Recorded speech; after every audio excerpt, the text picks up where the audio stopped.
ગોધરા શહેરમાં આવેલા સ્વતંત્રતા અને દેશની આઝાદી સાથે સંકળાયેલા ઐતિહાસિક સ્થળોનો વારસો જારી રાખવા પંચમહાલ જિલ્લા કોંગ્રેસના આગેવાનો દ્વારા રજૂઆત કરવામાં આવી। પંચમહાલ જિલ્લાનું ગોધરા ઐતિહાસિક સ્થળોનો વારસો ધરાવતું શહેર ગણાય છે। મહાત્મા ગાંધી, સરદાર વલ્લભભાઈ પટેલ, મોરારજી દેસાઈ જેવા દિગ્ગજ નેતાઓ ગોધરામાં પોતાની યાદો છોડી ગયા છે। ગોધરાનું ગાંધી આશ્રમ, જૂની પ્રાંત કચેરી અને સેવા સદન કચેરીના સંકુલમાં આવેલી કચેરી જર્જરિત હાલતમાં દૂર ખાઈ રહી છે।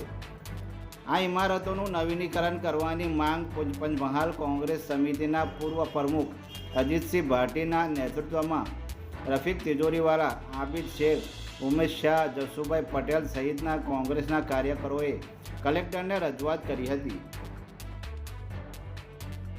પંચમહાલ જિલ્લાનું મુખ્ય મથક ગોધરા એ સ્વાતંત્ર્યની ચળવળ અને આઝાદીની લડત સાથે ખૂબ મહત્ત્વ રીતે સંકળાયેલું છે।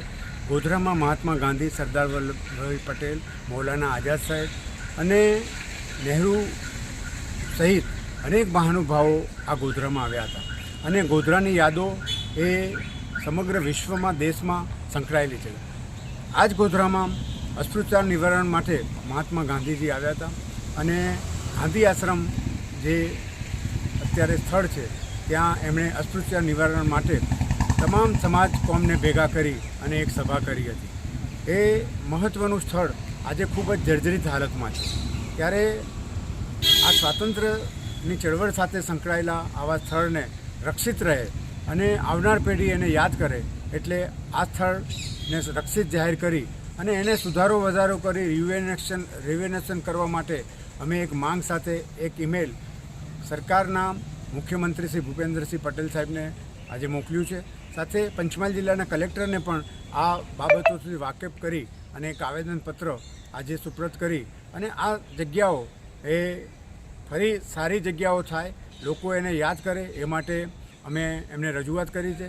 ખાસ કરીને જ્યારે ગોધરા શહેરમાં સરદાર વલ્લભભાઈ પ્રેક્ટિસ કરતા હતા એ જમાનાની જે પ્રાંત કચેરી એ અત્યારે ખૂબ જ જર્જરિત હાલતમાં છે અને એની બહાર જે વાહનો પડી રહ્યા છે ત્યાં અંદર જવાનું કે આજુબાજુ ફરવાની જગ્યા પણ નથી રહી અને અસામાજિક તત્વોનો અડ્ડો બની ગયું છે।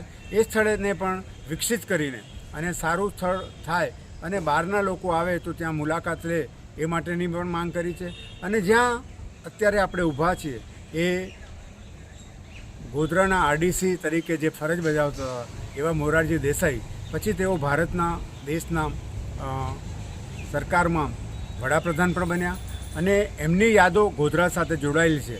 તો આ સ્થળ પણ રક્ષિત થાય અને લોકો આવે તો અહીં મુલાકાત લે એ માટે આ ત્રણેય સ્થળોને રક્ષિત જાહેર કરી અને એમાં સુધારા વધારા કરી અને એને એક મ્યુઝિયમ બનાવવામાં આવે અથવા જે આ ત્રણેય મહાનુભાવોની યાદો છે, એમના તસવીર છે, એમના પુસ્તકો છે, એમાં રહે અને ગોધરા જિલ્લા અને દેશના, રાજ્યના, ભારતના નાગરિકો અને અહીં આવે, મુલાકાત લે તો આ સ્થળ એક મ્યુઝિયમ તરીકે, એક પુસ્તકાલય તરીકે વિકસે એ માટેની એક માંગ સાથે અમે એક રજૂઆત પંચમહાલના કલેક્ટરને પણ આપી અને સાથે ગુજરાતના મુખ્યમંત્રીએ પણ આ માટે માંગ કરી છે।